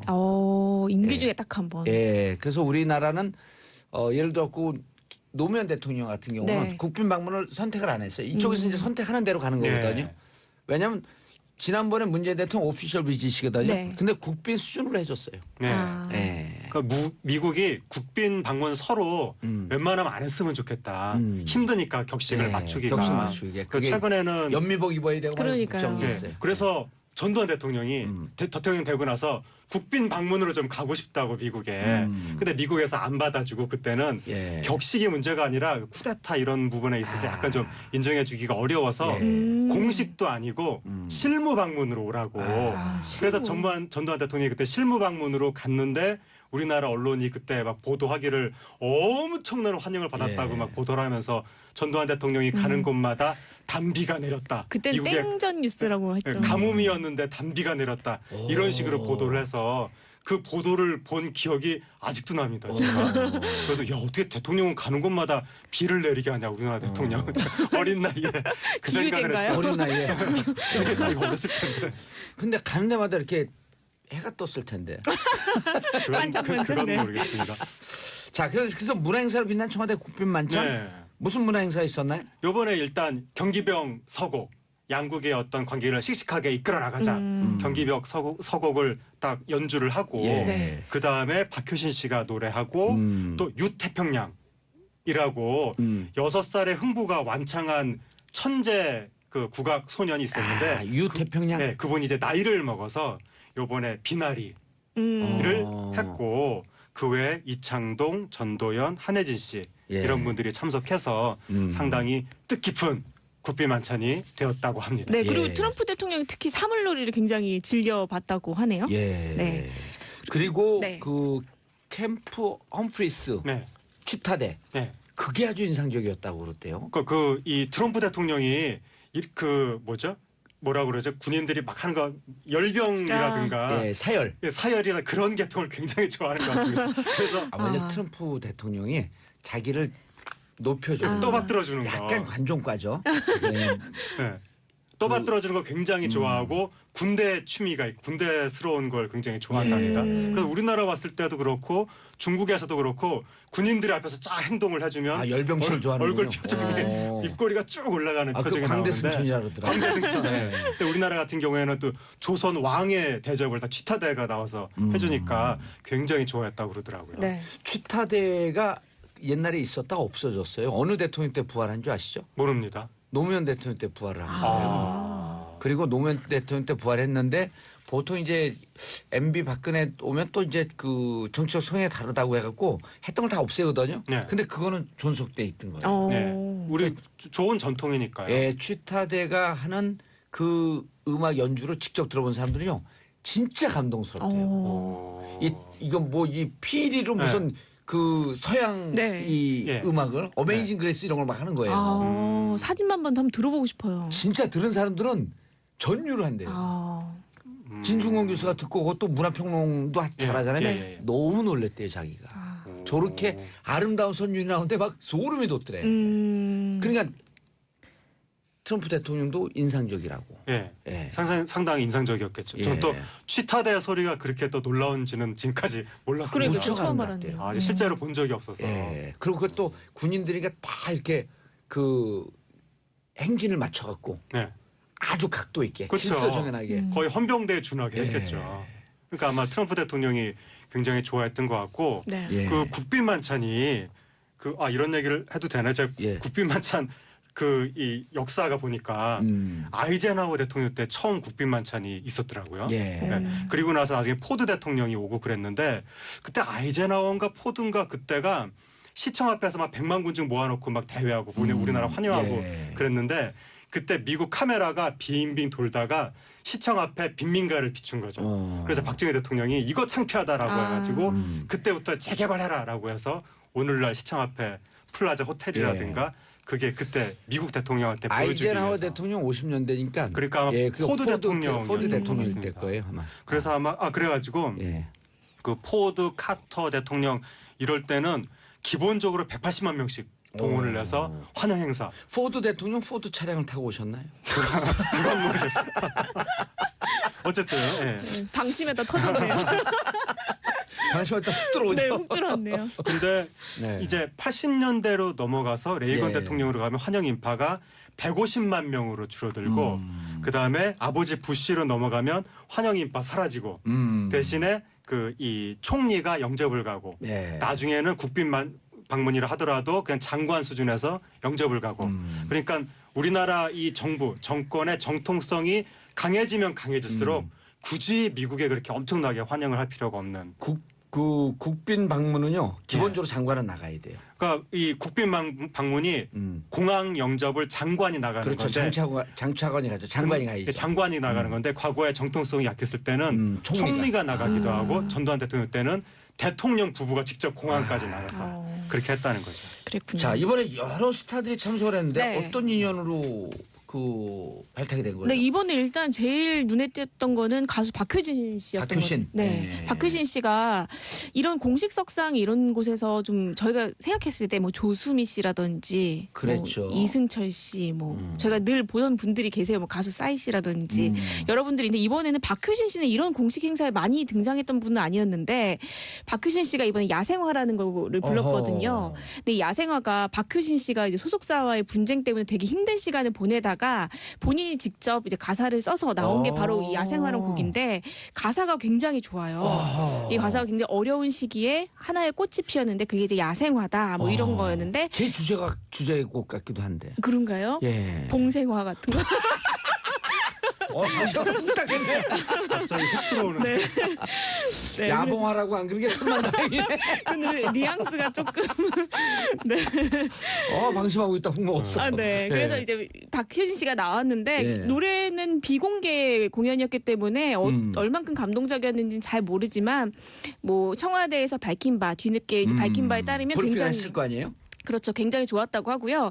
이 박효신 씨가 또 재밌는 일화가 있는데 박효신 씨가 원래 국방홍보원에서 홍보지원대에서 근무를 했어요. 그러니까 군대에서 연예병사로서 이제 노래를 불렀던 거죠. 박효신 씨가요? 네. 연예병사였을 때 첫 번째 2등병으로 처음 이제 자대 배치를 받고 첫 번째로 이제 갔던 행사가 있었대요. 그게 이명박 대통령이 이제 참석하는 육해공군 및 해병대 신임 장교 합동 인관식 행사였다고 하는데요. 그때 당시에 이제 박효신 씨가 2등병 연예병사로 이제 노래를 불렀는데 1절이 끝나고 나서 반주가 끊겼다고 해요. 예. 반주가 끊기고 나서 좀 당황하고 있었는데 누군가가 이제 멱살을 잡은 상태에서 이렇게 끝났으니까 나가 이렇게 좀 폭력적으로 대했다고 해요. 그것 때문에 충격을 받아서 일주일 정도를 병원에서 입원을 하면서 굉장히 충격을 받았다 이런 일화가 있었는데 예. 지금은 완전 상황이 바뀌어서 굉장히 이제 좋은 자리에서 영예롭게 무대를 마쳤다 이런 얘기 영어를 이렇게 들었습니다. 부른 건 아니죠? 그렇죠. 영어는 아니죠. 근데 그럼 어떻게 감동을 먹었을까? 그 노래를 처음에 잘하나 보죠. 노래를 시작하기 전에 예. 이 곡이 왜 이 아. 자리에서 부르는지에 대해서 설명을 하고 이 노래를 했다고 하는데 박효신 씨 워낙 노래가 또 감성 울리지 않습니까? 아, 그 오늘 음악이라는 거는 또 언어를 뛰어넘으니까. 오늘 마지막 곡으로 그러면 박효신 씨 노래 틀어주면서 끝내고 그래야 되는데 우리 PD님들이 아주 유능한데 미처 여기까지 생각했겠죠? 질문으로 끝나네요. 저는 지금 봉도사님께서 저한테 네. 예. 그 이 종이에 남자 이렇게 써가지고 물음표를 하셔가지고 예. 이게 무슨 뜻일까? 남자. 아니 옛날에 이게 무슨 효신이란 여자가 할 수 있지 않았었어요? 박효신 씨가 남자냐는 뜻이었어요. 진짜요? 생각을 하다가. 신효범 아우. 왜 이거하고 헷갈릴까? 저는 지금 남자 왜 웬일이야. 저한테 남자 물음표를 네. 저한테 왜 하시는 거지? 아니 우리 어머니가 신효범 씨를 좋아했거든요. 네. 예. 그렇죠. 아니 그런데 네. 저는 인상적인 게 네. 어제 그저께 우리가 그 네. 얘기를 했는데 멜라니아 여사인가요? 네. 그 샤이니 민호 보고 네. 어쩜 그렇게 활짝 웃어요? 아 그거 진짜 그 민호 씨가 워낙 멋있어서 예. 웃은 것도 있을 텐데 그 멜라니아 여사 말씀하실 때 앞에 왜 우리나라 여학생들 중학생들. 같이 들었는데 맞아요. 그 학생들 섭외가 진짜 왕이었던 것 맞아요. 같습니다. 그렇게 사실 미국 언론에서는 그분이 그렇게 빵 터지면서 네, 이렇게 네. 밝은 미소를 짓는 모습을 네. 많이 못 봤는데 네. 이게 여중생들이 막 네. 까 이렇게 하니까 되게 아니 좋아하더라고요. 어떻게 그렇게 리액션이 좋은 네. 학생들을 아니 우리나라 섭외를 학생들 했는지. 다 이 리액션 좋아요. 왜냐하면 K-팝의 고장 아니에요. 그래서 그런지 그렇죠. 그건 그런 것에 익숙해 있는 거예요. 그건 훈련시켜갖고 되는 게 아니거든. 그 멜라니아 여사 얘기하는데 빡 하는데 그 기분이 좋을 수밖에 그러니까요. 없겠죠. 세계 중에 슈퍼모델 출신 아니에요 또. 그런 것도 있겠지만 이 정도의 리액션은 거기다가 또 민호 씨가 옆에 있으니까 그 학생들이 멜라니아 여사 보고 깨악하다가 네. 옆에 민호 씨 보고 또 깨악하고 막 이러니까 오. 너무 좋아하시는 거예요. 멜라니아 그 여사가. 여학생들이 수업 시간에 금지를 시켜야 돼요. 왜냐하면 수업 시간에 정치쇼를 듣고 있는 것 같아. 몰래. 정치쇼 듣고 정치 수준이 높아졌고 깍 학생들 네. 듣기 약간 어렵지 않을까요? 괜찮을까요? 이거요? 네. 아 이건 중학교 2학년 수준인데 거기 온 학생들 중2, 중3 수준이거든. 네. 아무튼 뭐 충분하네요. 정치는 중2 학생들이 알아듣게끔 해라. 그렇죠. 예. 네. 방송도 원래 중학생들이 이제 이해할 수 있게 해라. 예. 이 방송의 원칙인데. 그리고 이번에 근데 전도연 씨하고 이창동 감독 그리고 예. 모델 한혜진 씨도 왔는데 전도연 씨가 이번에 온 거는 이제 노무현 대통령 계실 때 그때 그 당시에 밀양으로 칸에서 맞아요, 여우주연상을 밀양. 받고 아. 그때 노무현 대통령님이 그 영화를 보고 음. 초청 오찬을 같이 했다고 해요. 그러면서 같이 했던 그 인연 이후로 굉장히 오랜만에 다시 한번 청와대에서 이렇게 밀양이 이창동 감독이에요? 그렇죠. 그렇죠. 네, 어. 그러니까 무척 그 인상적으로 봤는데. 장관 한 이후에 처음으로 찍은 영화제 네. 밀양이었고 굉장히 의미가 있었던 예. 영화죠 또. 아마 아까 청와대가 생각하기에 전도연 씨가 국제영화제에서 연기상을 받았기 때문에 한국을 대표하는 배우라고 생각을 했던 것 같고 네. 국제영화제에서 연기상을 받은 배우가 최근에 또 있는데 그 배우를 청와대에서 국가의 얼굴로 내세우기에는 조금 국내 여론상 아. 좀 그렇다라고 예. 김민희 씨가 상을 받았죠 최근에 아, 국제영화제에서. 그래 그때는 맞고 지금은 틀리다. 근데 네. 근데 이제 홍사수 감독과의 예. 그 문제 때문에 예. 그래서 아마 전도연 씨가 선택이 된 것 같습니다. 예, 알겠습니다. 아, 그런 사연이 다 하나씩 있네요. 그러니까요. 하나씩 예. 다 초대한 그 일면이 다 무슨 그렇죠. 사연이 좀 있었어요.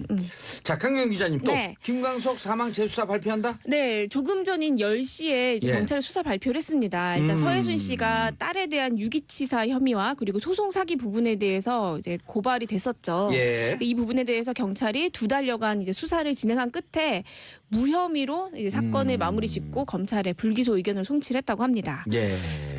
그럼 어떻게 된 거예요? 문제 제기했던? 그러니까요. 그래서 이제 서혜순 씨가 지금 준 변호사님이라고 이제 예. 부러진 화살 영화 거기에 이제 실존 모델로 있는 그 변호사가 있잖아요. 예. 그 변호사를 선임을 해서 이상호 고발뉴스 기자하고 그리고 김광석 씨의 형 광복 씨를 각각 명예훼손과 무고로 고소를 아하. 하겠다 이런 계획을 밝혔죠. 그렇죠. 전에서 계속 너무 억울하다만 이런 얘기를 했었잖아요. 예. 예. 그러니까 이것이 그 서해순 씨가 말씀하시는 내용이 사람들이 받아들이기에 뭔가 조금 이상하다라는 느낌이 있었긴 했는데. 근데 그 JTBC 그 손석희 방송 나갔잖아요. 예. 그분 웬만한 정치인들 나와도 네. 그렇게 차갑게 얘기하면 다 쫄아요. 그렇죠. 그런데 전혀 방송을 모르는 사람이 네. 손석희 그 사장 앞에서 안 좋은 사람 정봉주 이런 사람들밖에 없어요. 오. 네. 훅 들어오잖아요. 네. 네. 그럼 좀 이따 들어오세요 이러고 또 우리는. 응? 근데 네. 그걸 갖고 근거를 잡았다 네. 이렇게 얘기하면 안 되는 거예요. 그러니까 그 어떤 사람이 언행이 이상하다고 해서 그 사람을 살인자로 몰 수는 없는 것이기 때문에. 네. 그럼 여기 누구죠? 이분 이름이 누구지?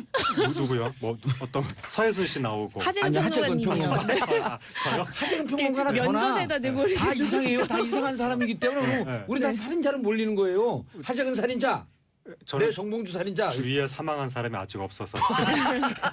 생각집도 안 가봤어요. 근데 어쨌든 어떻게 돼요? 그- 김각성 사건 앞으로. 그 아무래도 지금 일단 그 소송 사기 부분에 대해서 그 경찰에서 이렇게 수사가 나온 이유는 그 당시에 일단 10년 전 사건이잖아요. 예. 증거는 거의 없다고 볼 수밖에 없고요. 그리고 특히나 이 소송 사기 부분도 이제 변론 대리인이 있었기 때문에 서해순 씨가 직접 법원에 알릴 의무는 없었던 것 같다 이렇게 나왔거든요. 예. 그래서 사실 그 기자가 이거를 이제 10년 동안 의혹을 제기한 부분에 대해서 이걸 법적으로 소송으로 가려봐야 할 부분인 것 같긴 합니다. 사실 저도 고소될 어쨌든 수도 있고 김강석 그 명예훼손 2라운드로 들어간다. 2라운드로 되죠. 예. 네. 대중의 관심은 좀 줄어들 거고. 네, 저도 아마 법정에 예. 가지 않을까. 알겠습니다. 자, 두 분 네. 인사하시고요. 감사합니다. 감사합니다. 예, 좀 빨리 끝나는 게 저 노래를 들어야 되기 때문에 네. 야생화. 자, 저는 내일 오전 11시 다시 찾아오겠습니다. 불금 되시고요. 평화 사랑하는 대한민국 국민 여러분 감사합니다. 땡큐. 그 김하영 씨, 그러니까 국가정보원 직원 관련된 수사를 사실상 지휘했다 이렇게 경향신문이 보도를 했습니다. 네, 좀 역사에 좀 길이 남은 수사였는데 그 2012년 대선을 보름여 앞두고 예. 뭐 국정원 직원이 뭐 댓글을 달고 있다 정치계에 개입하는 예. 그런 제보가 들어와서 민주당 의원들이 찾아갔었잖아요. 이거 경찰이 수사한 게 아니에요?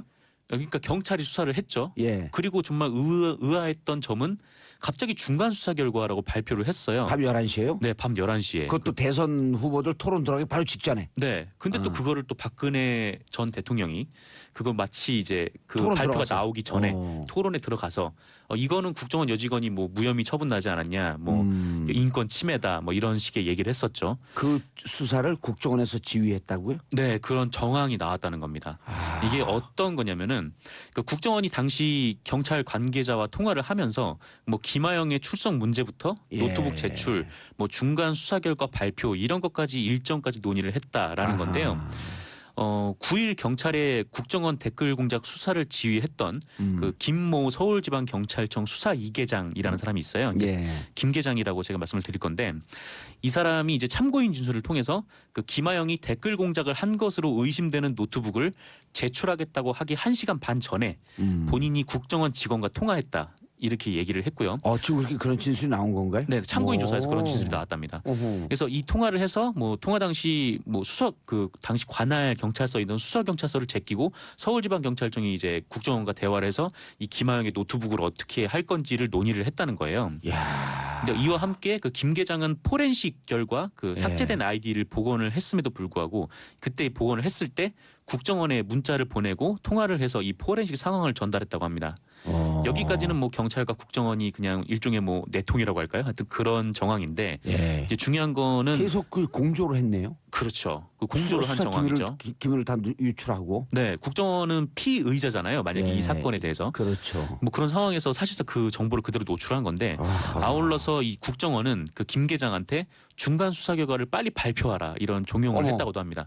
그러니까 사실상 지시를 한 정황이라고 볼 수 있고요. 그걸 받아서 김용판 서울청장이 발표한 거고. 네, 중간 수사 결과를 발표해서 정말 의아한 발표였죠. 그럼 김용판의 서울청장도 이제 소환이 그 시간 초일기에 들어간 거 아닌가요? 재수사를 해야 되지 않을까라는 생각이 좀 드는데 재수하려면 일단 김용판 포토라인에 또 쓰네요.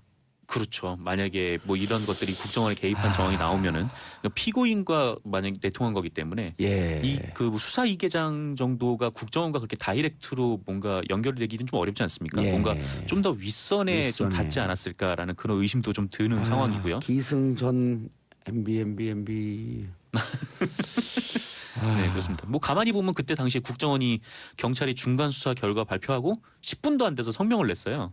뭐 민주당의 주장은 사실무근으로 드러났다. 뭐 그것까지 좀 돌이켜 보면은 10분도 안 돼서 냈어요? 네, 그랬다고 하더라고요. 그래서 그때까지 상황을 좀 돌이켜 보면은 아 이게 뭐 실제로 뭐 국정원과 경찰이 이렇게 얘기가 왔다 갔다 했을 수도 있겠구나. 뭐 그런 생각이 드는 거죠. 진짜 농담이 아니고요. 네. 이 대선 앞두고 총선 때 2019. 구를 모으면 한 6억 3천 이 정도나 된다고 합니다. 예. 또 굉장히 이제 많은 수죠. 예. 그래서 청와대는 이 아세안과의 교역 수준을 지금 현재 중국과의 교역 수준인 2천억 달러 수준까지 확대하겠다.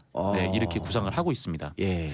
또 이와 관련해서 좀 언론이 두 가지 해석을 내놓고 있는데 그 첫 번째는 지금 대한민국이 주로 이제 4강 외교에 치중을 하다 보니까 예. 일전에 좀 사드 문제가 불거졌을 때 그러니까 미국하고 중국 사이에서 그 둘 다 이제 4강 중에 하나잖아요. 저희 예. 주요 외교 대상인 어떻게 할지 갈피를 좀 못 잡고 좀 휘둘린 경향이 있었는데 이런 좀 아세안 쪽으로 이제 진출을 함으로써 좀 이런 의존도를 낮추겠다. 뭐 무역 의존도를 좀 낮춰가지고 어떤 완충지대를 만들겠다. 뭐 그런 의미도 있고요. 예. 그 두 번째는 이 아세안 국가들이 모두 북한이랑 수교를 맺고 있어가지고 네, 북핵 문제를 해결하는데 뭐 어떤 또 하나의 통로가 되지 않을까 좀 그런 면이 있다. 그렇죠. 언론은 이렇게 예. 두 가지로 해석을 하고 있습니다. 그리고 이제 그 중국에 들어갔던 기업들이 네, 주로 이제 그 동남아시아 이쪽으로 많이 옮기고 있어요. 왜냐하면 중국의 인건비가 너무 세져갖고 네, 지금 우리나라 대졸 초임하고 이제 거의 비슷해지잖아요. 그렇죠. 이제 상대적으로 지금 아직까지는 동남아시아 국가들의 인건비가 좀 저렴하니까 네, 뭐 상대적으로 뭐 한국에 대한 호감도도 높다고 하고요. 네, 예. 그리고 이게 기업이 어느 정도 안착이 되면 중국 같은 경우는 또 이렇게 그 슬그머니 기업이 나가게끔 뭐 여러 가지 막 그 공산주의 국가다 보니까 네네. 막 이런 그 규제 강화하고 그래갖고 영업을 못 하게끔 막 하고 그랬잖아요. 이번에 사드 할 때도 보면. 그렇죠. 롯데마트는 결국 두 손 두 발 들고 철수를 했죠. 두 손 두 발 들고 철수했죠, 진짜. 네. 근데 이제 동남아시아는 그런 게 자본주의 국가고 네. 그런 게 상대적으로 좀 자유로우니까. 네, 상대적으로 뭐 중국보다는 분명히 좀 자유로운 면이 있는데 또 베트남 같은 경우는 얼마나 우리하고 좀 비슷한 경향이 있잖아요. 중국 그 변방 국가 중에서 네, 생존한 소수민족 중에서 네네. 한반도 그다음에 인도차이나 반도 네. 베트남 이런 좀 같은 데다 사람들이 부지런하거든요. 네, 뭐 베트남으로 여행으로 한번 가봤었는데 사람들이 뭐 엄청 부지런하고 또 예. 네, 굉장히 친절하고 또 영어도 굉장히 잘하고 그렇더라고요. 저는 그 미국에서 있는데 네, 맨발로 공을 차는 친구가 하나 있어요. 아 맨발로요. 예, 네. 저도 이제 우리나라 사람들도 옛날 맨발로 공 많이 찼거든요. 네. 근데 잔디에서 맨발로 공을 차는 친구가 있었고 깜짝깜짝한데 목포 친구 아니 목포 아니면 벌교에서 온 것 같아요. 그래서 어디서 오셨어요? 그랬더니 땅땅땅땅땅땅 베트남 포트 피플. 베트남에서 오신 똑같아요. 분이군요. 근데 우리나라 사람하고. 네, 뭐 거의 북하노이 쪽은 사실 예. 저희 우리나라 사람들하고 이렇게 큰 차이가 안 날 정도로 네, 비슷하다고 하더라고요. 이 신남방 정책의 중요한 축이 베트남, 인도네시아 이런 데가 됐으면 좋겠네요. 네, 뭐 문재인 대통령이 뭐 이런 행동을 잘 하지는 않으시는데 네. 기자실까지 방문을 해서 이 남방 정책에 대해서 좀 관심을 많이 가져달라고 그렇게까지 예. 얘기를 한 거 보니까 좀 의욕적으로 추진하고 있는 것 같습니다. 예, 이거 그 청취자분들 잘 들어야 되는데 남쪽 남, 네. 방향방. 괜히 이게 겨울에 오니까 또 남방 정책 뭐 이렇게 오해하시면 안 됩니다. 네, 오랜만에 가스비가 안 오른다고 하죠 겨울에. 그렇게 얘기하면 남방 정책인 줄 안 되니까요. 남방. 이거랑은 관계없지만 아세안 어쨌거나 쪽으로 남방 얘기가 아세안 나와가지고. 쪽으로 향하는 외교 정책을 열겠다. 네, 예, 다음 뉴스요. 네, 그 국가정보원이 2012년 대선 당시에 끌 때 안 빠집니다. 네, 저도 그렇게 생각합니다. 인사하시고요. 네, 감사합니다. 예, 저는 잠시 뒤 여의도 UFC로 돌아오겠습니다. 채널 공제 정치쇼 2부 들어가겠습니다. 여의도 UFC 얼티밋 파이팅 컨퍼런스 끝장 토론. 막 만들어요 그냥. 자, 오늘 함께 하실 분 백혜련 더불어민주당 의원님 자리하셨습니다. 네, 안녕하세요. 예, UFC 처음 오셨죠? 네. 예, 신고식 한번 하셔야 되는데 독하게. 자, 최명길 국민의당 의원님 자리하셨습니다. 네, 안녕하세요. 예, 세 번째인가요 UFC? 네, 몇 번째? 진수희 바른정당 최고위원, 전 장관, 전 국회의원. 됐어요. 아니, 경력을 소개하는데 왜 됐다 아니요, 그래요? 예, 바른정당의 진수희고요. 예. 장관항 시간대가 너무 까마득하게 느껴져서 다 잊어버리고 있는데 자꾸 저를 상기를 시키네. 그래요? 네. 굉장히 오래전 너무 일이- 오래줘서 감동 줘서 또 울먹했어요? 아니요. 예, 요새 이제 바른정당 일에 너무 매몰되다 보니까 예. 제가 전에 그런 일을 했었나 막 이런 것도 까마득하게 옛날에 잘 느껴지고 나갔다는 네. 기억이 없어요. 잘 나가셨어요. 지금도 잘 나가실 수 있어. 문 열고 나가시면 돼요. 지금 너무 바닥을 헤매고 있어가지고. 예. 예. 자, 하루아침에 비교섭 단체가 된 바른정당. 진수 의원님은 결국 눈물을 흘리셨다. 아니, 눈물까지는 안 흘리고요. 그냥 예. 뭐 이렇게 발언을 하다 보니까 나도 모르게 이제 나가신 분들 얼굴이 싹 스쳐 지나가면서 좀 울컥했습니다. 그 나가신 분들이 과거 제가 한나라당, 새누리당을 할 때 예. 그나마 친하게 좀, 지냈던. 예, 친하고 가깝게 같은 생각을 공유하면서 예. 좀 개혁 의지도 같이 다지고 했던 분들인데 그렇게 나가는 걸 보면서 제가 이해하려고 굉장히 애는 썼어요. 근데 잘 예. 이해가 안 되고 동의할 수는 더더욱 없었고요. 뭐 그런 아, 예. 생각이 나서 좀 울먹했었습니다. 예. 예. 아니, 최명길 국민의당 의원님 소개했는데 왜 자꾸 소개하라 그러지? 소개했죠? 안 했나요? 했습니다. 예, 했는데. 다시 한번 하세요. 최명길이라는 예. 말 안 했나요? 아, 혹시 최명길 다른 분을 생각하고 소개했는데 왜 그러지? 밖에 있는 PD를 다 자를까요? 아니, 근데 제가 어제 다른 자리에서 황영철 의원을 만났어요. 네. 황영철 의원. 예. 안 나가실 것 같더니.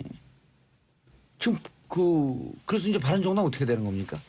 아니 그래서 황영철 의원 같은 경우도 내가 이해하고 노력을 해봐도 잘 이해가 안 되고 예. 그렇습니다. 예. 왜 네. 그런 거예요, 근데? 왜? 두 번씩이나 나갔잖아요, 바른정당에서 이제. 근데 제가 이번 사태를 겪으면서 느낀 예. 게 이 정치인들은 그러니까 정치인들 말 속에만 국민이 있고요. 예. 실제 행동이나 의사결정 과정에는 국민이 빠져 있는 것 같았어요. 그래서 지금 뭐 보수 통합을 많은 대부분의 보수층이 원한다 이렇게 이야기는 하지만 그 극보수 일부층에서 그런 뭉쳐라 뭐 합해라 이런 이야기를 하는 것 같고요. 저는 그것만 대다수 들리는 거죠? 그것만 들린다기보다 그것만 들으려고 하는 것 같은. 그래서 결국은 자신의 이 정치적인 이해관계, 계산 이런 것 때문에 그런 선택을 한 거고 단지 그게 좀 명분이 딸린다 싶으니까 그거 포장을 예. 뭐 보수 통합이다, 보수층 지지자들이 정봉재 정치쇼 시작합니다. 자, 70억분의 1을 사는 마성의 중독성, 대체 불가 이제 이런 거 오늘은 생략입니다. 왜냐? 즐거운 금요일 TGI Friday. Thank God it's Friday. 자, 지금 이 시간 여러분이 가장 많이 찾아본 실시간 검색어 김재철 MBC 전 사장 구속영장 기각. 증거가 이미 충분히 수집이 됐다라고 하는 게 기각의 사유. 자, 미세먼지 나쁩니다. 한국과 콜롬비아 오늘 밤 축구 대표팀 평가전 있죠. 자, 그다음에 홍종학 중소벤처기업부 장관 후보자 오늘 인사청문회. 이 중에 봉도사가 뽑은 실시간 검색어 한국과 콜롬비아 평가전 안 보겠습니다. 정봉주의 정치쇼 1부 순서 들어갑니다. 자, 뉴스 브리핑으로 시작합니다. 정상근 미디어 오늘 기자.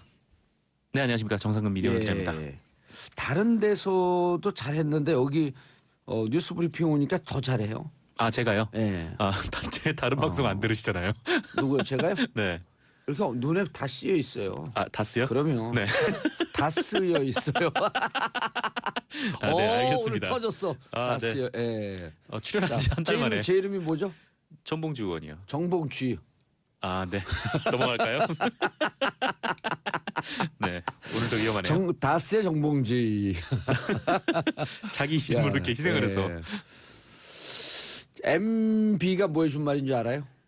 MB? 예, 네. 방송을 장악하려고 했는데 그건 오해였다. 방송을 잘못 이해했다. Misunderstanding Broadcasting. 방송을 오해했다. 네. 이거 좀 억지로 끼워맞힌 게 아닌가요? 이거 너무 아니, 긴데. 아니 MB 이거죠. 오늘 축구하니까 미드필더 백. 아, 미드필더 백. 네. 이 자, 히딩크도 모르는 1831님.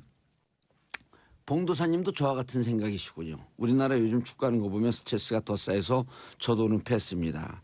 자, 대한민국 축구 살기 위해서요. 축구협회 임원들 다 사표 내야 됩니다. 물러나세요. 촛불 듭시다. 네. 자, 첫 번째 뉴스. 네, 그 문재인 대통령이 신남방 정책 구상을 발표했습니다. 남방. 네, 남방이죠. 남쪽. 남쪽. 네. 그 독일에 누구죠? 변호사 생각이 안 나. 70년대 동방 정책을 취해서 네네. 동서독 통일의 주춧돌을 놓았던 총리 슈미트 총리였나요? 저도 이름이 좀 긴가민가하네요. 빌리 그란트. 빌리 그란트. 예. 빌리 그란트. 이런 걸 다 기억하고 있으면 머리가 아파. 좀. 네. 네.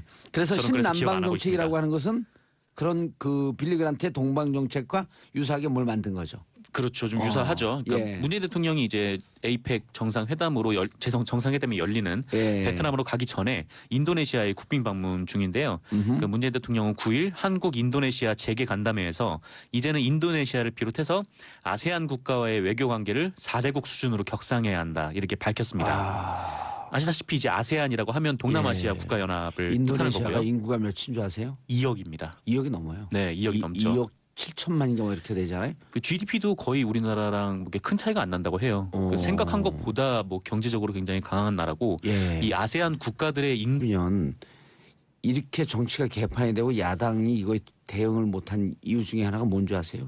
중요한 뭔가요? 이유 중에 하나가 핵심 전략인 그 휴민트 인적 자산이 없었어요. 네, 다음 소식으로 또